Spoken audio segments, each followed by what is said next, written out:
So this is take 2. I'm not gonna be able to do the reviews the way I normally do them. I need to see myself off to bed, and there's people who are gonna get a notification and go, "What time is it?" I may set this video so it doesn't notify subscribers. I'm gonna put it that way. I may just make it so this doesn't notify subscribers because I don't want to be notifying people at this time of night.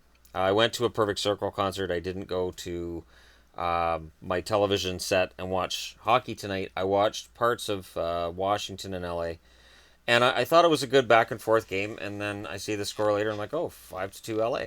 I guess they figured out a way to score. And that's important. I mean, when you look at the storylines coming out of tonight, and again, I'm just going to go over this quickly because I was 20 minutes into a video for review for tonight where I was going through and doing all the timestamp stuff, writing it all down, and then the video got killed. I hit the wrong button and it stopped, and I'm like, yeah, screw it. And I do everything in one take. I tell you guys, I do everything in one take, and I do. So, LA, big win. Montreal, big win. Vancouver, big win. All on the road. Vegas on the road. They lose to Minnesota.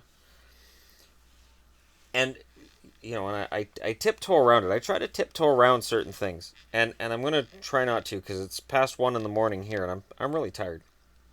I went to bed late last night. Fans of my entertainment channel would know I was up late last night watching Inkheart with Yvonne and posted the review for that. And then I got up early this morning because I wake up to Twitter and Instagram and, oh, there was a big trade. And I'm like, I gotta discuss the trade. So I got myself up and discussed the trade, and then I'm up, so I got to keep doing stuff. Really, and again, I tiptoe around these things. Vegas is in for a market correction. Vegas has been the story of the year, and they're awesome, and I get it, and it's an inspirational story. And the city of Vegas has been through this great heartache, and I absolutely love what the team has done, but it's not sustainable over a full season. I'm not saying they're not going to make the playoffs. I'm just saying that expecting to be top 5 in the league to stay there is just insanity. I kind of admired the Hockey News in the article I got this, or in the issue I got this week, where they ranked top 6 defensemen from the best team in the league to the worst in terms of their top 6. Now, I didn't do a video on this. I was asked at one point because I did a video on the top 4. I've done videos where I've talked about who I think are the best defensemen. Those always get savaged, and yet I still do them because I'm crazy. The Hockey News rated the top 6 defensemen in Vegas as 31st overall, and I have no problem with that. What Gerard Gallant has managed to coach out of a team that has limited high-end talent. And I'm not talking about talent. I'm not talking about guys who can score 15 or 20 goals. I'm talking about a star player. Vegas doesn't have an Austin Matthews. They don't have a Johnny Gaudreau. They don't have a Connor McDavid. They don't have that big name. And sure, starting next season, maybe Cody Glass is going to be wearing Vegas colors, and maybe he's the guy. Maybe Nick Suzuki's going to be the guy. Maybe they win the draft lottery this year, and maybe they pick up Svechnikov or they pick up Dahlin, and they get that face for the franchise.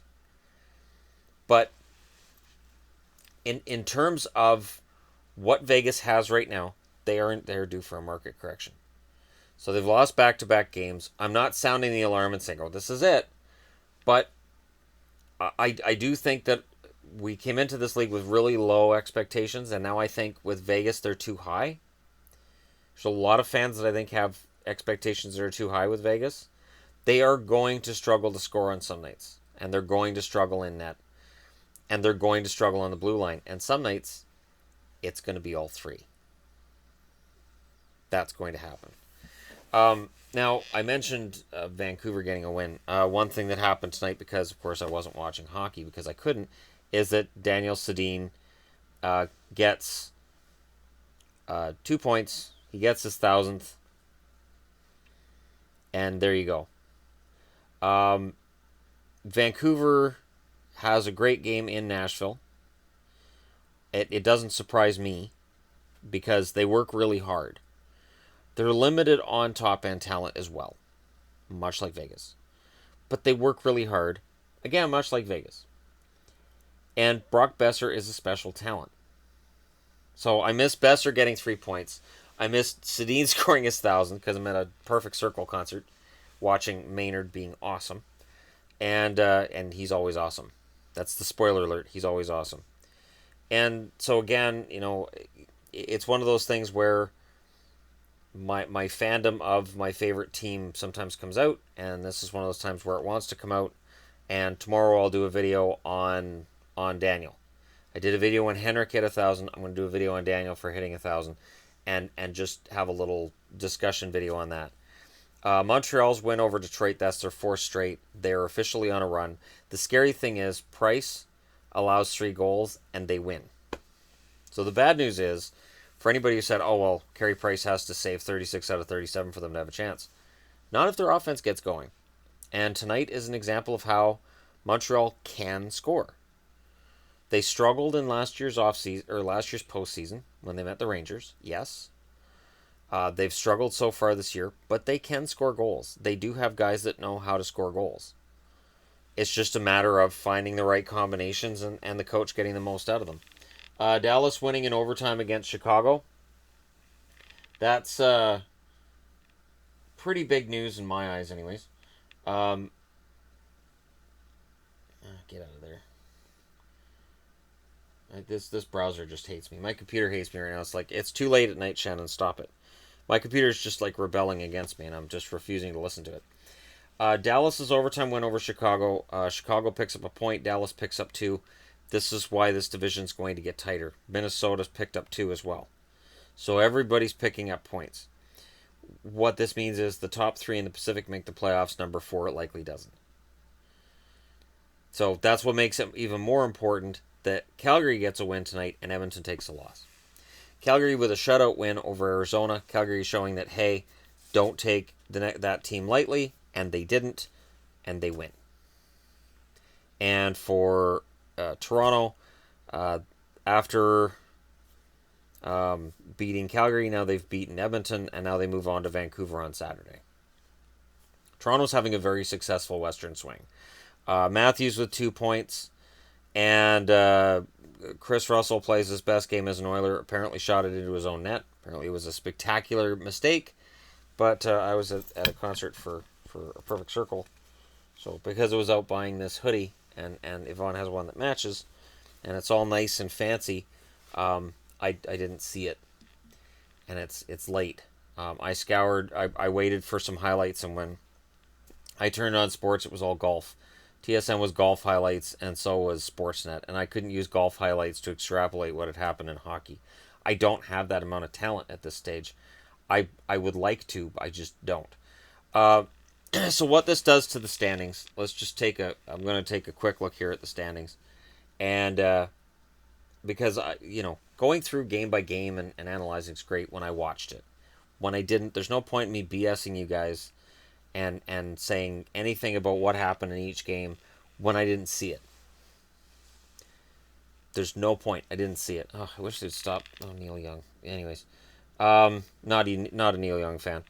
When you look at the East right now, Montreal has now moved into 3rd place in the Atlantic.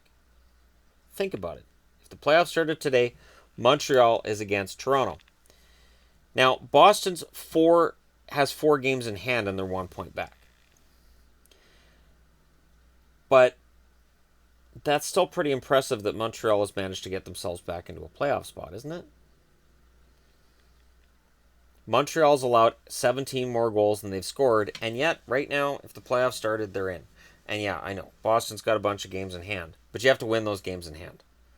And I don't remember if it was last year or the year before that Boston had a bunch of games in hand and then they lost them, so it didn't matter. And really that's the key, is when you get hot. So Montreal's doing what they have to do. They currently sit 8 points back of Toronto. They currently sit 9 points back of Tampa. So they're not knocking on the doors of 2nd place. But just the fact Montreal's in the category of playoff team right now is kind of stunning. Columbus is still leading their division. They have 33 points. They're 3 points back of the overall lead. So if the playoffs started today, Tampa would play Washington. Columbus would play Pittsburgh. Those would be your wild card matchups. Toronto would play Montreal. The East Coast would go nuts if Toronto and Montreal played each other. That would be just a dream matchup, and everybody on my channel could just hate each other, and I could just do videos of Toronto and Montreal. I wouldn't have to talk about anything else, and it would just create endless videos. Don't worry, it's not going to happen. I don't think that matchup's ever going to happen. For whatever reason, it doesn't, and I wouldn't be able to do videos in Toronto, Montreal. That just I wouldn't feel any better about it than you guys. And of course, the Islanders would play New Jersey in a matchup that would be insane. But in the West, and this is what I wanted to get to, St. Louis, Winnipeg, and Nashville. There's only 2 points separating them. Nashville blew a big opportunity tonight. If Nashville won tonight against Vancouver at home, very winnable game for a team that's supposed to be, a cup contender, and I view them as such. They would have tied St. Louis. They would have tied St. Louis with that win, and they failed. And the difference between first and third could be 2 points in that division. It's that close. And they lose also in that Dallas is getting closer. So nobody has games in hand here. Dallas is 4 points back. Currently, the second wild card belongs to San Jose, who have 2 games in hand on Chicago. But to me, I still see Chicago as being very dangerous. Vancouver's technically tied for that last wild card, but San Jose has 3 games in hand on them. Chicago has 1 game in hand. Minnesota's a point behind Vancouver with a game in hand. But the fact that the bottom 3 teams in the West are Anaheim, Edmonton, and Arizona show the Pacific's got a lot of work to do to tighten up and get themselves back into the running. And again, Edmonton comes into tonight. It's a big game. They could turn it around. They could start getting better. And what do? They lose. They lose. And there are still Oilers fans that are saying, oh, we're going to turn it around. We're going to turn it around. You're going to see. Come March, we're going to turn it around. I don't believe it. I don't believe it. I'm not going to believe it. I'm not falling for it. So when they have a good game, I go, yeah, that was a good game, but they'll just screw it up. And that's been basically their MO so far this season. And we'll see how long that MO continues to be a thing. But I'll be able to talk things over a little bit more in the morning. I'm definitely going to do a video on Daniel Sedin, so I'll apologize to fans who don't want to hear me talk about the Canucks, but 1,000 points is a pretty big deal. There was a point in time where I thought Marcus Naslund would hit 1,000 points, and when he failed, when he didn't hit those 1,000 points in his career, or just as a Canuck, I never felt we would see a Canuck actually hit 1,000 points. I never thought the Sedins would do it. I used to sit with NHL 07 or 08, I'm trying to remember which one it was, and I would play, and I'd do glitch goals with Henrik Sedin just to see how it would look to see a Sedin with 1,000 points, because I never thought it would happen.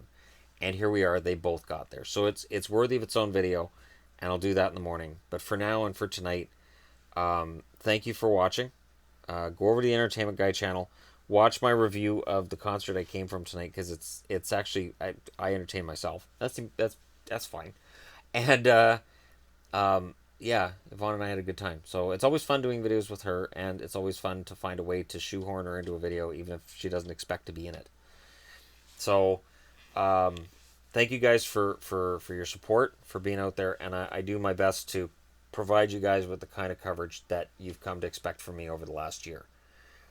And I do my best to bring that passion and to talk about stuff that I see, and to admit to you guys, I didn't watch this game tonight, and in tonight's case, the only game I watched any of was Washington and LA, and I didn't see that tidal change in the way that the play was going. What I saw was very even. It was 1-1.